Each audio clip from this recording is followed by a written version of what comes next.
السلام علیکم ورحمۃ اللہ وبرکاتہ۔ جیسا کہ میں ایک تھوڑے سے عرصے سے قرآن کا پیغام لے کر آپ تمام کی خدمت میں حاضر ہوتا ہوں، اس کا مطلب یہ ہے، اس کا اور مقصد یہ ہے کہ ہم قرآن سے آگاہ ہوں اور قرآن سے متعلق جو معلومات ہے ہم اسے حاصل کر سکیں۔ تو اسی کے سلسلے میں آج ہم ناحق قتل کرنے کا گناہ اور جان بچانے کا ثواب، جو کہ پارہ نمبر 6 دوسرا پاؤ حصہ سورہ مائدہ 32ویں آیت میں اس کا ذکر کیا گیا ہے، تو اس سے متعلق آج ہم سماعت کریں گے۔ جس نے کسی کو بغیر کسی جرم یا گناہ کے ناحق قتل کر ڈالا، گویا اس نے سارے انسانوں کو قتل کر ڈالا، اور اس جرم کی وجہ سے اسے دوزخ میں تمام انسانوں کے قتل کے برابر سزا دی جائے گی۔ اور جس نے کسی انسان کو ناحق قتل کر ہونے، ڈوبنے، جلنے اور دیوار کے نیچے دبانے سے بچا لیا، اس کو سب انسانوں کے بچانے کے برابر ثواب ملے گا۔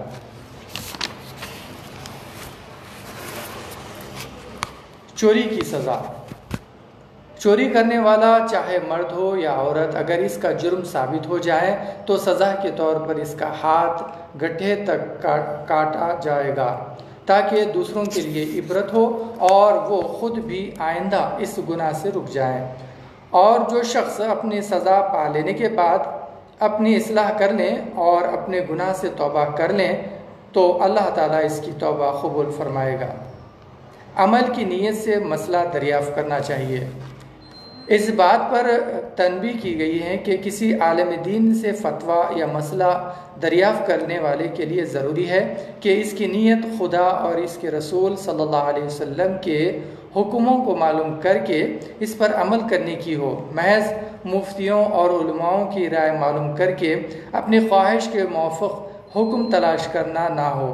ایسا کرنے والوں کے لیے اللہ تعالیٰ نے دنیا میں رسوائی اور آخرت میں بڑے عذاب کی وعید سنائی ہے۔ اختلاف کا حل قرآن میں تلاش کرو۔ اللہ تعالیٰ نے جتنی بھی کتابیں نازل فرمائی ہیں، سب میں ایمان و ہدایت کی باتیں تھیں، اور اس زمانے کے نبی اور علماء اسی کی پیروی کرتے تھے اور اسی کے مطابق فیصلہ بھی کرتے تھے۔ لیکن قرآن کے نازل ہونے کے بعد اب عمل بھی صرف قرآن ہی پر ہوگا، اور آپسی اختلافات کا بھی فیصلہ بھی قرآن ہی کے مطابق کیا جائے گا۔ اللہ اپنے دین کی حفاظت کے لیے کسی کا محتاج نہیں ہے۔ اللہ تعالیٰ نے ایمان والوں سے فرمایا ہے کہ یہ مت سمجھنا کہ اسلام دنیا میں باقی رہنے کے لیے تمہارا محتاج ہے، بلکہ حقیقت یہ ہے کہ اچھی زندگی بسر کرنے کے لیے تم اسلام کے محتاج ہو۔ اگر تم میں سے کوئی اسلام کو چھوڑ کر مرتد ہو جائے گا تو اللہ کے دین کا کچھ بھی نہیں بگڑے گا، بلکہ اللہ اپنے دین کی خدمت و حفاظت کے لیے ایسی جماعت کو کھڑا کر دے گا جن سے اللہ محبت کرے گا اور وہ اللہ سے محبت کرتے ہوں گے۔ اللہ پر ایمان رکھنے والوں کے لیے نرم دل اور ایمان نہ رکھنے والوں کے لیے مقابلے میں سخت دل ہوں گے۔ اللہ کے دین کی جد و جہد کرنے والے ہوں گے اور دین کے معاملے میں کسی معاملت کرنے والے کی ملامت کی پرواہ نہیں کریں گے۔ غیروں کے ساتھ تعلقات کا حکم۔ اللہ تعالیٰ نے اہل ایمان کو غیروں کے ساتھ دلی دوستی کرنے سے روکا ہے، اس لیے کہ انسان کی زندگی پر دوستی کا گہرا اثر پڑتا ہے، اور اکثر ایسا ہوتا ہے کہ آدمی اپنے دوست کے اخلاق و عادات سے متاثر ہو کر اس کا دین و مذہب اختیار کر لیتا ہے۔ البتہ یہ حکم صرف دل سے محبت کرنے کے متعلق ہے۔ جہاں تک ہمدردی، خیرخواہی، لین دین کے معاملات میں عدل و انصاف کرنا اور اچھا برتاؤ کرنے کا تعلق ہے، وہ نہ صرف یہ کہ غیر مسلموں کے ساتھ بھی جائز ہے، بلکہ شریعت میں اس کا حکم بھی دیا گیا ہے۔ علماؤں کی ذمہ داری۔ لوگوں کی اصلاح کی فکر کرنا، ان کو بری باتوں سے روکنا اور اچھی باتوں کی ترغیب دینا، حلال و حرام اور جائز ناجائز کی تعلیم دینا علماؤں کی خاص ذمہ داری ہے۔ اس ذمہ داری کو پورا نہ کرنے والوں کو سخت تنبیہ کی گئی ہے۔ سورہ مائدہ دین کے ہر حکم کو اتباع ضروری ہے، دین کے ہر حکم کا اتباع ضروری ہے۔ اللہ و رسول کے ہر حکم کو خوشی سے قبول کرنا چاہیے، چاہے وہ ہماری مرضی کے موقوف ہو یا مخالف۔ ایسا نہ ہو کہ جو حکم اپنی مرضی اور مزاج کے مطابق ہو اسے تو قبول کر لیا جائے، اور جو اپنی مرضی کے خلاف ہو اسے رد کر دیا جائے یا اس پر عمل نہ کیا جائے۔ یہ بہت ہی برا ہے، اور یہودیوں کا یہی طریقہ رہا ہے کہ ان کے پاس جب کوئی نبی خدا کا ایسا حکم پہنچاتا جو ان کو پسند نہ آتا تو وہ اس نبی کو جھٹلاتے تھے، اور کبھی تو سرکشی میں اس حد کو پہنچ جاتے تھے کہ ایک نبی کو قتل کر ڈالتے تھے۔ سورہ مائدہ 70ویں آیت۔ ایمان والوں کی ذمہ داری۔ ایمان والوں کو شریعت کے احکام کی مکمل پابندی کرنی چاہیے، اور دوسروں کو بھی اسلامی تعلیمات پر چلنے کی ترغیب دیتے رہنا چاہیے۔ کوئی بدعملی چاہے اپنے اندر ہو یا دوسروں کے اندر، اس کو دور کرنے کی بھرپور کوشش کرنی چاہیے۔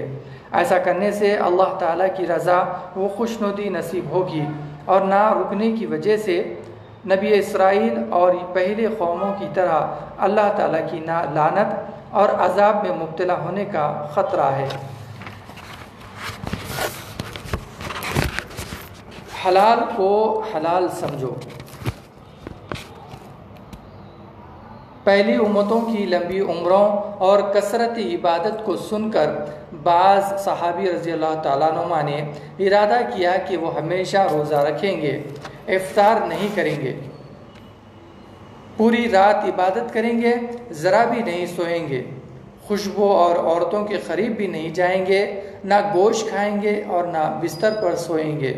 اللہ تعالیٰ نے ایسا کرنے سے روکا اور فرمایا کہ جن چیزوں کو اللہ نے تمہارے لیے حلال کیا ہے تم قسم کھا کر ان کو اپنے اوپر حرام مت کرو۔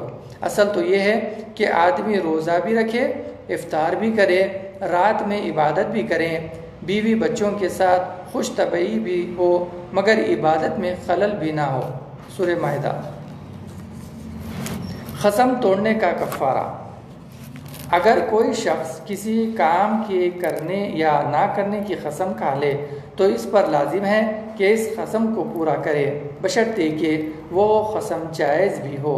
لیکن اگر کسی وجہ سے پورا نہ کر سکیں اور قسم ٹوٹ گئی تو قسم کا کفارہ ادا کرنا ضروری ہوگا، اور اس کا کفارہ یہ ہے کہ 10 مسکینوں کو ایسا کھانا کھلائیں جو عام طور سے اپنے گھر والوں کو کھلاتا ہو، یا انہیں ایک ایک جوڑا کپڑا دے، یا ایک غلام آزاد کرے، اور جو ان تینوں میں سے کسی کی طاقت نہ رکھتا ہو وہ لگاتار 3 دن کے روزے رکھے۔ سورہ مائدہ۔ شراب، جوا وغیرہ کی برائی۔ اللہ تعالیٰ نے شراب، جوا اور بت پرستی کو حرام قرار دیا ہے، اس لیے کہ اس میں دینی و دنیاوی اور جسمانی و روحانی ہر طرح کے نقصانات ہیں۔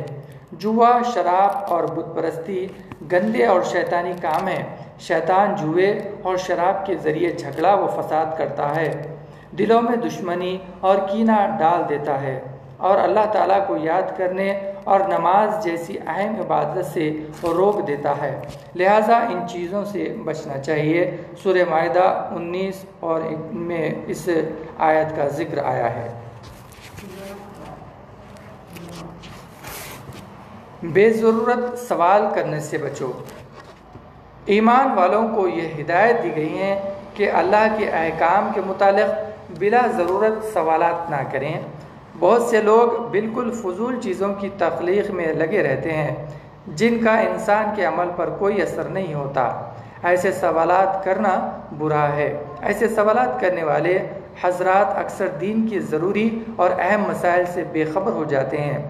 فضول کاموں میں پڑنے کا یہی نتیجہ ہوتا ہے کہ آدمی ضروری کاموں سے محروم ہو جاتا ہے۔ سورہ مائدہ 101ویں آیت۔ اب یہاں پر پارہ نمبر 7 جو کہ سورہ انعام ہے، یہاں پر اللہ تعالیٰ نے آیت نمبر 1 میں صرف اللہ کو پکارو کا پیغام دیا ہے۔ اس آیت میں سورہ انعام کی پہلی آیت میں 12 اور 18ویں آیت میں اس آیت کا ذکر کیا گیا ہے، صرف اللہ کو پکارو، آسمان و زمین اور جو کچھ ان دونوں کے درمیان میں ہے سب کا خالق اللہ تعالیٰ ہے۔ اسی نے انسان کو مٹی سے پیدا کیا اور وہ انسان کی ہر ظاہر اور چھپی ہوئی چیزوں کو جانتا ہے، اور اللہ تعالیٰ ہی بیماری اور شفا دیتا ہے، اس کے علاوہ کوئی بیماری کو دور نہیں کر سکتا۔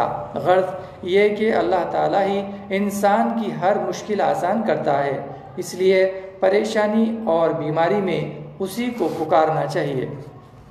سب سے بڑا ظالم،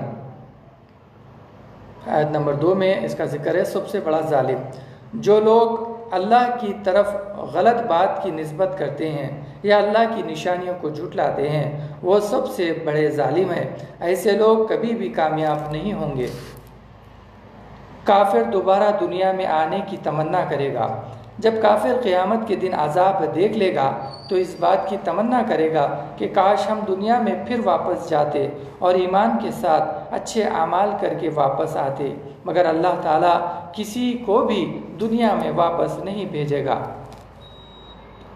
منکروں کا پچھتانا، جو لوگ دوبارہ زندہ ہونے اور اعمال کا بدلہ دیے جانے کا انکار کرتے ہیں، قیامت کے دن ان کو اپنی اس غلطی کا احساس ہوگا اور اپنے کیے ہوئے پر پچھتائیں گے۔ اس دن وہ اپنے برے اعمال کا بوجھ اپنے پیٹھ پر لادے پھریں گے۔ سورہ انعام 41ویں آیت۔ دنیا کی حقیقت، کفار و مشرکین دنیا کی زندگی کو ہی اصل سمجھتے ہیں اور آخرت کا انکار کرتے ہیں، حالانکہ دنیا کی زندگی تو بس کھیل تماشا ہے اور آخرت کی زندگی ہی اصل زندگی ہے۔ انبیاء کو جھٹلانا عذاب کا سبب ہے۔ جو لوگ نبی کو جھٹلاتے ہیں وہ در حقیقت اللہ تعالیٰ کا انکار کرتے ہیں، اور نبی کا مذاق اڑانے والے اللہ کے عذاب کے مستحق ہے۔ نبی صلی اللہ علیہ وسلم سے پہلے جن لوگوں نے اپنے نبی کا مذاق اڑایا وہ سب اللہ تعالیٰ کے عذاب میں گرفتار ہوئے، لہٰذا ہمیں ہر وقت اپنے جائزہ لیتے رہنا چاہیے کہ ہم اپنے کسی بات یا عمل سے نبی کو جھٹلا تو نہیں رہے ہیں یا اس کی توہین تو نہیں کر رہے ہیں۔ انبیاء کو جھٹلانا اور مذاق اڑانا عذاب کا سبب ہے۔ اللہ تعالیٰ ہماری حفاظت فرمائے۔ سورہ انعام 33ویں آیت۔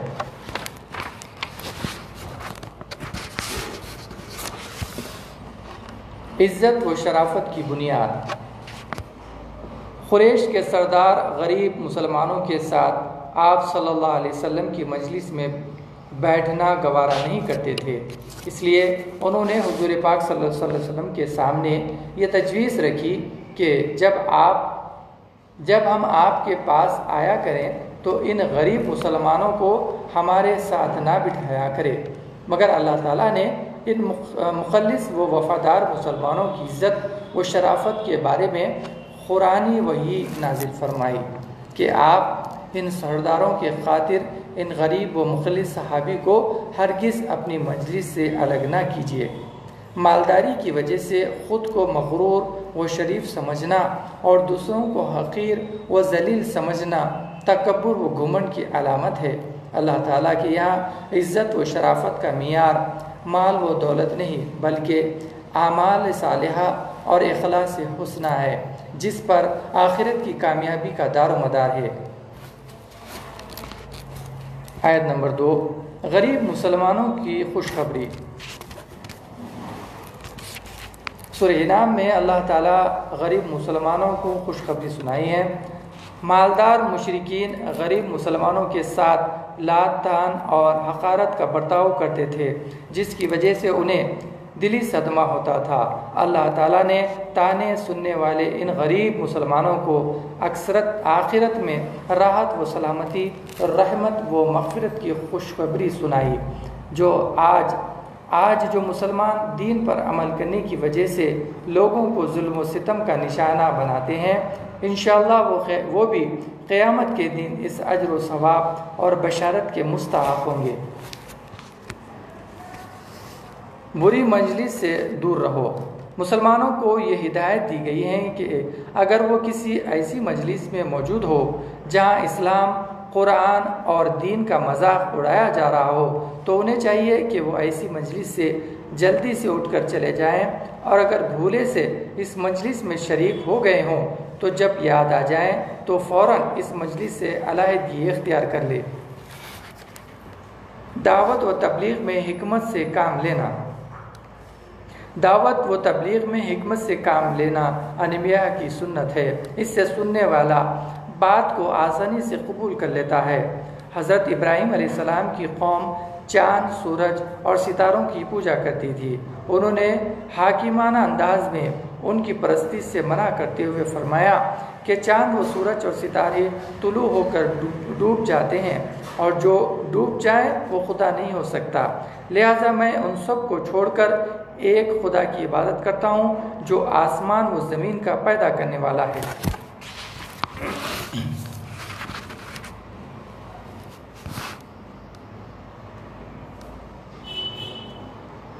سب سے بڑا جھوٹا۔ حضرت محمد صلی اللہ علیہ وسلم کے آخری نبی اور رسول ہے۔ آپ کے بعد کوئی نبی و رسول نہیں آئے گا۔ اب اگر کوئی یہ دعویٰ کرے کہ میں اللہ کا نبی ہوں اور مجھ پر وحی آتی ہیں تو وہ سب سے بڑا جھوٹا ہے۔ نبوت کا ایسا جھوٹا دعویٰ کرنے والوں کو موت کی وقت سخت تکلیفیں دی جائے گی اور انہیں ذلت کا عذاب ہوگا۔ آخرت کا سفر۔ آدمی جب سفر کرتا ہے تو سفر کا ساتھی اور سفر کا سامان ساتھ لے کر چلتا ہے، اور کبھی ساتھی اور سامان کے بغیر بھی سفر کرتا ہے۔ البتہ اس کے جسم کے کپڑے اور پاؤں کے جوتے ہمیشہ ساتھ رہتے ہیں، لیکن جب انسان اصلی سفر کرے گا، آخرت کا سفر، تو ساتھی اور مال و اسباب تو کیا، بدن کے کپڑے اور پاؤں کے جوتے تک بھی ساتھ نہیں ہوں گے، بلکہ جس طرح ماں کے پیٹ سے ننگے بدن، ننگے پاؤں، ننگے سر پیدا ہوا تھا، اسی طرح خدا کے یہاں حاضر ہوگا، اور دنیا کے ساز و سامان کے بجائے اچھے اعمال اس کے کام آئیں گے۔ سورہ انعام 39ویں آیت میں اس کا ذکر کیا گیا ہے۔ آیت نمبر 3 میں اللہ کی قدرت، اس کی پہچان۔ اللہ تعالیٰ ہی آسمان سے بارش برساتا ہے، اس سے زمین میں بیج اور پودا جم جاتا ہے، پھر ہری بھری کھیتیاں لہلہانے لگتی ہیں، زیتون اور انار پیدا ہوتا ہے، کھجور میں گچھے پیدا ہوتے ہیں، پھر نیچے اور اوپر ہر طرح کھجوریں لگتی ہیں، اور یہ دوسرے بے شمار پھلوں کی شکلیں، مزے اور رنگ کبھی ایک سا ہوتے ہیں اور کبھی الگ الگ۔ یہ سب خدا کی قدرت اور اس کی نشانیاں ہیں، لہٰذا انسان کو چاہیے کہ وہ زمین سے اگے ہوئے پھل، ترکاریاں، غلے وغیرہ کھانے کے ساتھ ساتھ ان چیزوں کے پیدا کرنے والے کو بھی پہچانے۔ سورہ انعام 99 آیت میں اس کا ذکر کیا گیا ہے۔ دوسرے مذاہب کے معبودوں کو برا مت کہو۔ سورہ انعام آیت نمبر 8 میں اس کا ذکر ہے۔ اللہ تعالیٰ نے مسلمانوں کو دوسرے مذاہب کے معبودوں کو برا بھلا کہنے سے منع فرمایا ہے کہ کہیں ایسا نہ ہو کہ تم ان کے جھوٹے خداؤں کی برائی پیدا کرنے لگو اور وہ جذبات میں آ کر اللہ تعالیٰ کو برا بھلا کہنے لگے، اس طرح تم اس برائی کا ذریعہ بن جاؤ گے۔ اس حکم سے معلوم ہوا کہ جو کام خود کرنا جائز نہیں ہے، دوسروں کے لیے اس کا ذریعہ اور سبب بننا بھی درست نہیں ہے۔